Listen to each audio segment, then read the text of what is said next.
Queridos, a epístola de Judas, quando você leu comigo, talvez a gente pense que no Novo Testamento só tem um Judas.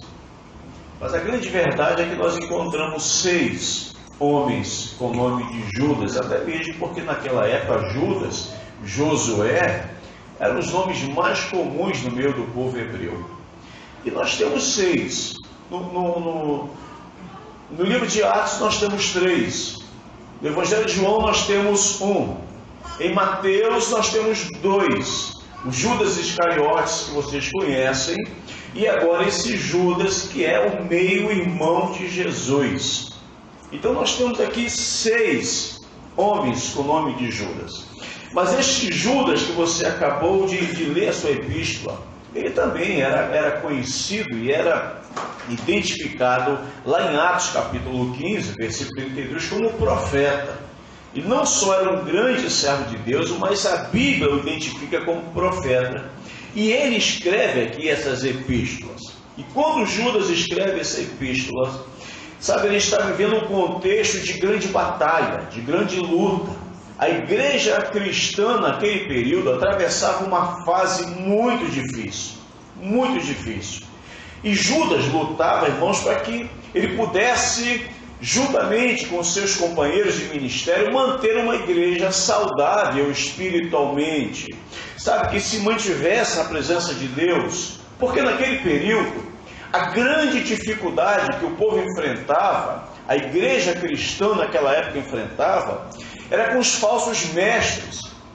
E esses falsos mestres, eles são identificados aqui como pessoas imorais. Então todas as práticas de imoralidades, eles levavam para a igreja, eles profanavam o templo do Senhor.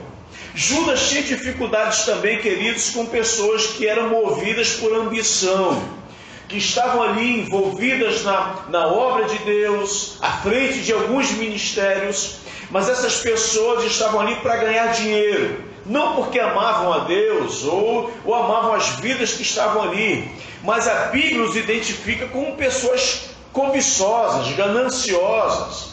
A luta de Judas também era exatamente com muita gente que estava dentro da igreja e eram orgulhosos. Mas Judas também enfrenta uma luta muito grande com facciosos, que eram pessoas que estavam sempre criando facções. Eles não ficavam quietos, eles não gostavam quando a igreja estava em paz, estavam sempre buscando uma maneira de dividir, de formar grupos, de causar problemas no meio do corpo de Cristo. E agora você está enxergando a igreja que Judas estava aqui, sabe, lutando para manter saudável espiritualmente. Mas talvez você me faça uma pergunta: pastor, como manter uma igreja saudável espiritualmente nos dias atuais? Como o pastor João, como a missionária Ruth, o missionário Antônio Carlos, os diáconos desta igreja, a liderança desta igreja, conseguem, pastor Leandro, que está aqui, engrossa essas fileiras aqui desta liderança, como conseguem, por 3 anos, que está fazendo 3 anos, sabe, se manter espiritualmente saudável, diante de tantas coisas que nós presenciamos, e todos os dias a gente ouve, ou a gente vê, ou a gente sabe o que está acontecendo em tantas igrejas, tantos lugares se corrompendo, tantas igrejas perdendo a sua identidade espiritual. E como vocês conseguem estar por 3 anos aqui se mantendo espiritualmente saudável? Talvez seja essa a sua pergunta. Como nos dias atuais manter uma igreja saudável espiritualmente? Observe que no versículo 20 já diz, e começa dizendo: edificando-vos sobre a vossa santíssima fé. A primeira maneira ou forma que a palavra nos mostra aqui, que Judas nos ensina de como manter uma igreja saudável espiritualmente, é sendo edificada numa fé santa. Eu não sei se você tem a mesma impressão que eu, mas parece que a fé se tornou um dispositivo. sabe, um dispositivo espiritual para se alcançar riquezas, bens materiais, suprir as necessidades materiais humanas. A grande verdade é que a fé também nos abençoa, a fé também serve para que você possa alcançar os teus sonhos, os teus objetivos, tanto que a palavra em Mateus 7,7 diz, olha, batei, abrir-se-vos, aquele que pede recebe. A fé tem esta finalidade também, mas quando você olha para a fé, a maior finalidade dela, na verdade, é de nos aproximar de Deus. A maior finalidade da fé é fazer com que você chegue-se mais perto do Senhor, para que esta distância seja pequena. A maior prioridade da fé é fazer com que você esteja quanto mais próximo do Senhor, melhor. Tanto que você vai lá no livro dos Hebreus, no capítulo 11, versículo 6, a palavra nos é muito clara que diz que aquele que quer se aproximar de Deus, é importante que creia nele, porque sem fé é impossível agradar a Deus. Então a fé tem este detalhe, ela nos aproxima, ela nos coloca mais próximo do Senhor. Quando você vai lá em Romanos capítulo 14, versículo 22, apenas a parte A, você vai ver uma particularidade da fé. E Paulo diz, você que tem fé, tem para você mesmo. O que significa que a cada um de nós que estamos aqui hoje, nós temos uma medida de fé. Eu tenho a minha, você tem a sua. O grande detalhe é que eu não posso fazer uma baldeação da minha fé para você. Eu não posso passar a minha fé para você. E por mais que você queira, você também não pode passar a sua para mim. Mas uma coisa eu posso dizer, com a fé que eu tenho, que você tem, a gente se enquadra aqui no versículo 20 que diz, olha, edificando-vos sobre a vossa fé santíssima. O que significa que esta fé é para que a gente edifique também o nosso irmão. A nossa fé ajuda a construir valores morais, valores éticos e valores espirituais na vida do nosso irmão.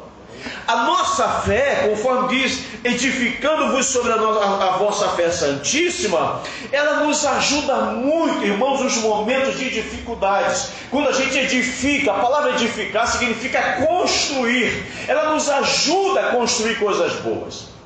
Eu não sei se é o certo, se foi há 10 dias atrás, ou pouco mais de 10 dias atrás. Sabe aquele dia que você acorda e está tudo bem? Está tudo tranquilo, tudo funcionando tranquilo, mas quando chega determinado momento do dia, parece que muda tudo. Aquele sol de brigadeiro já não existe mais, e começa a chover, e começa a acontecer um monte de coisas. Aconteceu comigo, não em relação a tempo.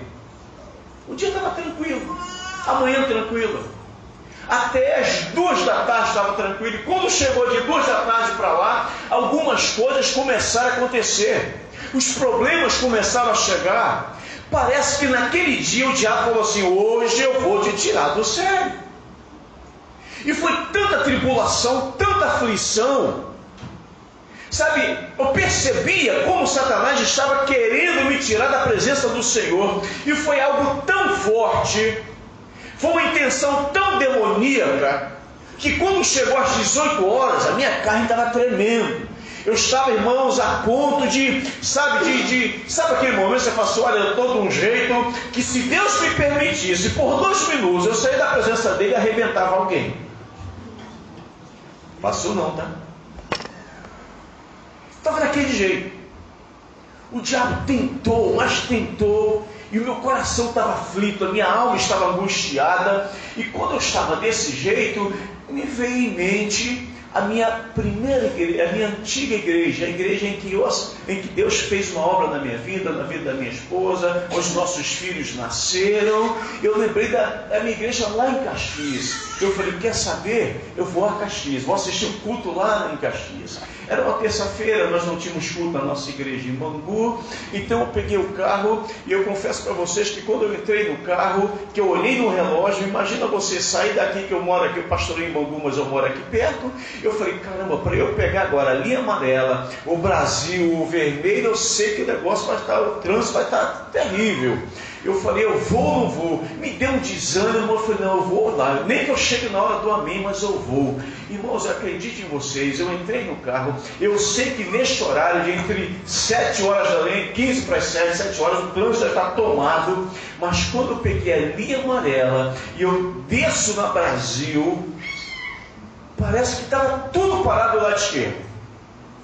Mas do meu lado direito, aquele corredor, eu falei, vamos embora. Eu até liguei para a Lília, eu falei, Lília, não sei se eu vou conseguir chegar a tempo lá na igreja, mas eu vou tentar. Vocês acreditam ou não, irmãos? Olha, eu cheguei tão rápido que eu não acreditei. E Deus é tão bom, que eu estacionei o carro, né, onde é a parte de estacionamento, e nem ninguém para cobrar tinha. Eu falei, isso é Deus. É Deus. E quando eu chego na igreja, a igreja lá é uma igreja bastante grande, tem mais de 4.000 pessoas. Irmãos, quando eu cheguei na igreja, aquele monte de irmãos vieram dar um abraço, e cada um, que eu parei para observar, sabe, Totti? Cada um que vinha, falava alguma coisa comigo. Sabe, alguém sempre falava uma palavra assim, parecia que Deus falava assim, vai lá e fala isso para ele. Aquele irmão vinha e falava isso, uma irmã chegava e falava uma coisa. Quando chegou no final do culto, irmãos, eu estava tão feliz, porque eu percebi como Deus é bom, como Deus nos edifica. Como é que Deus edifica a gente? É usando pessoas. Por isso eu entendo que esta igreja, ela está aqui, ela tem uma finalidade, e a finalidade é edificar pessoas. Você que vem aqui, não importa qual seja o dia de culto, seja quinta-feira, domingo, que é o outro dia que tem aqui, pastor? É quinta e domingo, né? Pastor, mas tem evento sábado, de vez em quando tem. Tem algum evento aí fora do evangelismo? De vez em quando tem. Mas quando você vem, não há um momento em que você chega aqui e você não seja edificado. Porque esta é a finalidade da igreja. Então começa a entender uma coisa. Como manter uma igreja saudável espiritualmente? É quando a gente vai abençoando um ao outro, vai edificando a fé do irmão. O irmão chega triste, meio cabisbaixo, aquele dia foi difícil para ele. Ele veio para a igreja, sabe? Mas a grande verdade é que ele não queria nem vir, porque ele estava tão desanimado que ele não queria que os irmãos vissem ele assim, mas ele foi. E quando ele chega aqui, a palavra é dada. Eu vim aqui na quinta-feira e que palavra, irmãos, que eu ouvi. Eu saí daqui e falei, meu Jesus, que coisa, eu não senti nem os pés quando desci a escada. Que palavra boa, que louvor bom. E o Léo aí, o filho do pastor João da missionária, ainda cantou-se aqueles hinos pré-históricos, né, da nossa época, 1900 e pastor João. Irmãos, olha, coisa boa, eu saí daqui, que louvor bom, que mensagem boa. Para que serve a igreja? Essa finalidade é para edificar, numa fé santíssima, numa fé santa. Pastor, segundo, qual é a finalidade da igreja? Como manter uma igreja saudável espiritualmente? O versículo 20 nos dá essa resposta. Eu não vou sair do texto. Ele diz assim, ore no poder do Espírito Santo. Como manter uma igreja saudável, principalmente nos dias atuais? Oração. Aleluia. É a oração, irmãos. Vocês acreditam que eu já fui em determinados lugares, seja convite, seja por curiosidade, né? Eu já fui em igreja que tem trocentas programações, mas muita coisa. Eu fico até impressionado, eu não sei como é que eles conseguem botar tanta coisa ali, mas muita coisa. Se um passarinho entrar aqui fora e dar oportunidade para o passarinho, mas é muita coisa. O que me impressiona é que muitas vezes nós entupimos as nossas igrejas com tantas programações, mas deixamos a oração fora. Trazemos tanta coisa, sabe, para o evento da igreja, mas parece que a oração não tem muita importância. A oração, deixa outro dia a gente ora, outro dia a gente clama, outro dia a gente fala com Deus, porque parece que em alguns lugares, não é o que, graças a Deus que toda vez que eu venho aqui, sempre tem oração, mas o que eu acho interessante é que a oração para determinados lugares não tem peso, não tem importância, não tem valor. Outras coisas são colocadas no lugar para substituir. Certa vez a rainha da Inglaterra, a Maria Tudor, no século XVI, em 1528, essa mulher, essa rainha, ela era conhecida como a rainha sanguinária. Ela matava, se um dia ela acordasse azeda, como diz a história, que um dia ela acordou e pela manhã chegou assim no jardim, no palácio lá da Inglaterra, ela começou a olhar assim o sol, os pássaros, só porque alguns súditos estavam ali fazendo alguma coisa e também não olharam junto com ela, ela mandou matar todo mundo. A mulher era doidinha, sanguinária. Mas há algo registrado sobre ela que ela disse exatamente assim: olha, eu tenho mais medo das orações de Knox do que de muitos regimentos de soldados ingleses. Quem era John Knox?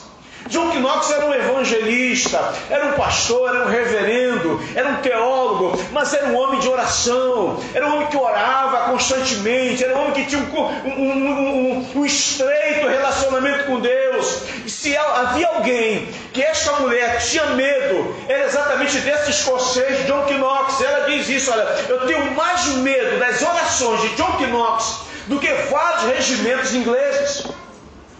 A oração tem esse poder. E eu começo a entender, queridos, que a igreja, ela pode se manter de pé de várias formas. Uma igreja evangélica pode se manter em pé através das condições financeiras. Eu conheço muitas igrejas que financeiramente, irmãos, está muito bem. Eu conheço igrejas que teologicamente têm até uma teologia saudável. Eu conheço também muitos que usam de vários mecanismos de entretenimentos, sabe? Então eu começo a entender que algumas igrejas, elas podem até funcionar sim, mas espiritualmente, se essa igreja não tem oração, tenha certeza, também não há vida. Porque a oração que produz vida na igreja. Se a igreja não tem vida, espiritualmente ela entra em falência, espiritualmente ela não existe. Se vocês olharem a história das igrejas na Europa, é exatamente isso.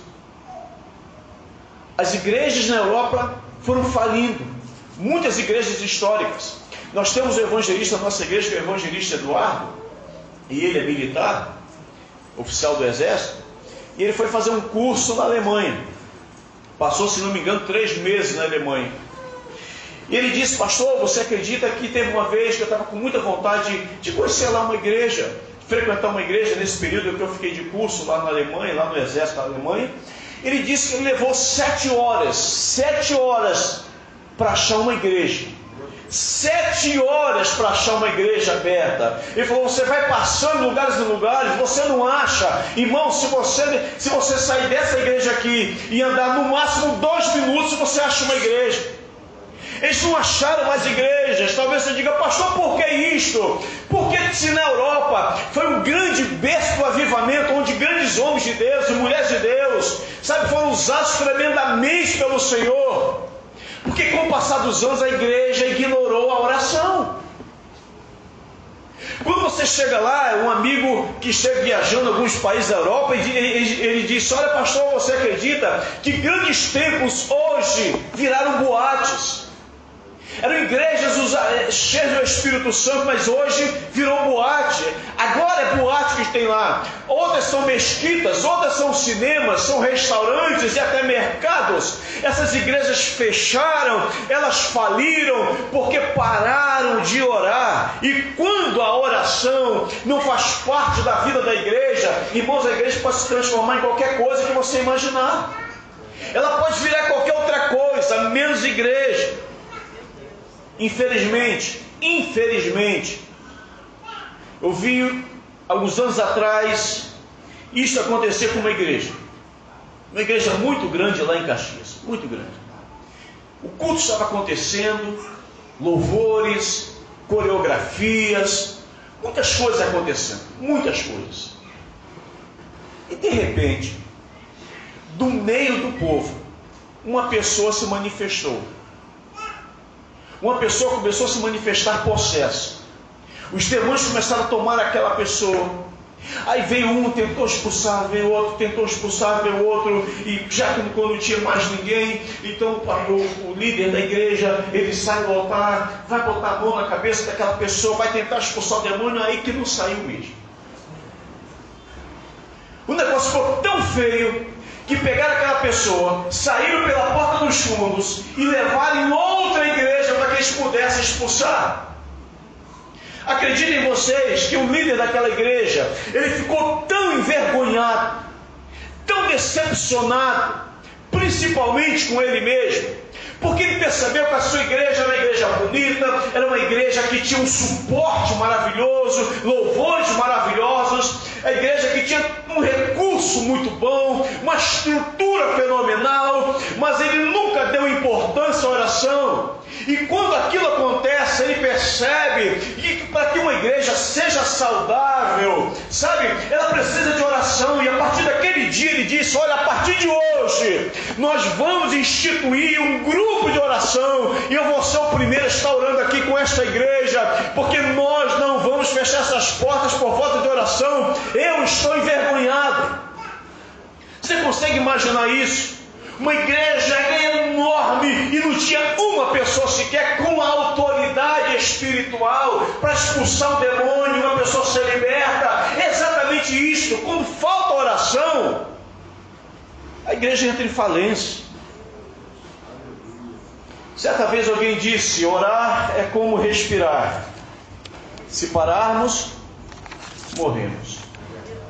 Pastor, por só finalizar a mensagem, como manter uma igreja saudável espiritualmente nos dias atuais?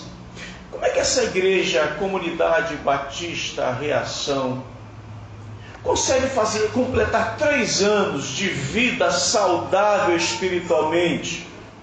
O versículo 21 diz: e mantenham-se firmes no amor de Deus. Então, como manter uma igreja completando 3 anos saudável espiritualmente, com toda a luta que eles passam?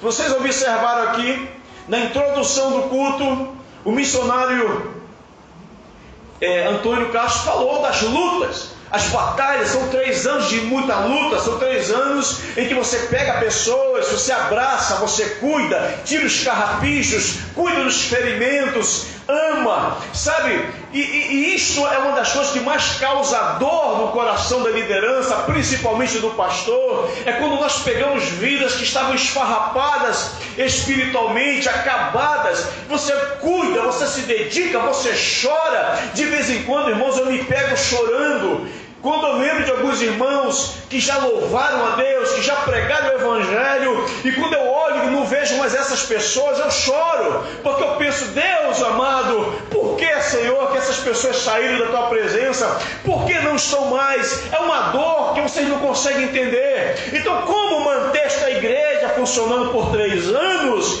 e esta igreja continua saudável? É amando a Deus. Judas diz ali: mantenham-se firmes no amor de Deus. A orientação de Judas é essa. Eu acredito que foi uma das mais importantes para que a igreja de Cristo, principalmente para os dias atuais, que consegue amar tanta coisa. Estamos vivendo um momento, irmãos, que muitos cristãos amam tanta coisa. Ele ama o emprego. Não é que é errado amar não, tá, irmãos? Pelo amor de Deus, continue gostando do seu trabalho, porque se você não gostar, o patrão acha outro que gosta. Continue gostando. Cuide do seu emprego. Ore pelo seu patrão. Mas tem gente que gosta mais do emprego do que de Deus. Tem gente que passa um tempão orando aqui: pastor, ora por mim, pastor, estou desempregado, pastor, pede para que Deus abra as portas para mim. Ele vem, ele ora, ele jejua, sabe? O pastor não precisa nem chamar, o pastor faz assim para chamar, e já está aqui na frente orando, e olha, daqui a pouco Deus abre a porta. Aí a porta se abre, aí ele é abençoado, ele começa agora, a torneira dele financeiramente estava fechada, agora começa a abrir, começa a pingar agora você encontra esse irmão do Guanabara. Antes você não encontrava, você agora encontra ele lá. Você vai no posto de gasolina e está abastecendo, você vai numa loja e ele está ali. Então mostra que Deus está abençoando, mas quando você vê na igreja ele não está mais, porque não tem mais tempo. Meu Deus. Ele substituiu a EBD por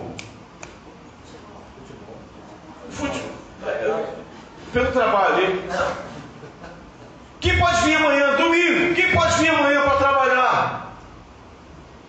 podia estar ajudando aqui. Não, amanhã eu posso.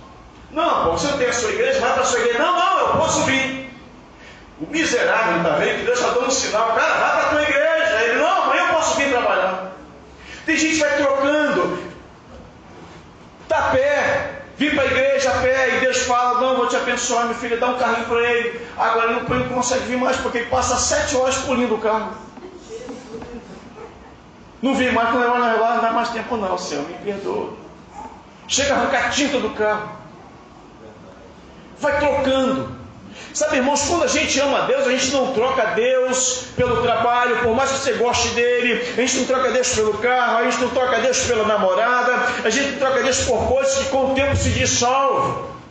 Tudo isso se dissolve. Por isso, o próprio Jesus, ele profetiza aqui em Mateus 24, versículos 12 a 13, ele diz, olha, por se multiplicar a iniquidade. O que é a iniquidade? É quando eu peco hoje, eu me arrependo, peco amanhã, eu quase me arrependo, peco amanhã do outro dia, aquilo ali já não faz muito efeito. A iniquidade é uma multiplicação de pecados que vai colando nas paredes da minha alma, e chega uma hora que eu já não sinto mais nada. E o Senhor diz, olha, é por se multiplicar o pecado que o amor de muitos se esfriará. E quantas pessoas estão frias, geladas e congeladas, porque infelizmente não conseguem mais amar a Deus. Lucas 10, 27, nós encontramos os mandamentos mais importantes que os rabinos chamam de Shema. Esse Lucas 10 é o mesmo que você acha em Deuteronômio 6, versículo 5, que diz, olha, amarás ao Senhor sobre todas as coisas. Amarás ao Senhor sobre todas as coisas. Você sabia que os judeus, naquela época, eles oravam 2 vezes esse texto aqui.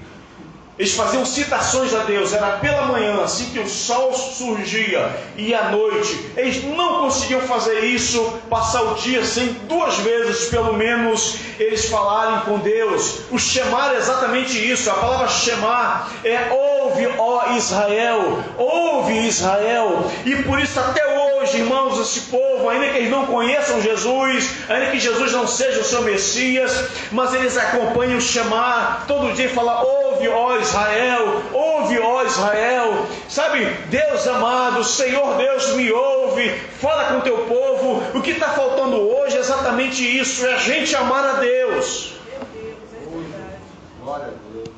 Uma das perguntas mais intrigantes do Novo Testamento você acha em João capítulo 21, 15 ao 17. Jesus chama Pedro, antes de Pedro ser o grande líder, o grande apóstolo dos seus companheiros, o grande líder dos apóstolos. Jesus falou, Pedro, tu me ama. Pedro, tu me ama. Eu fico pensando, Deus faz perguntas que já sabe a resposta.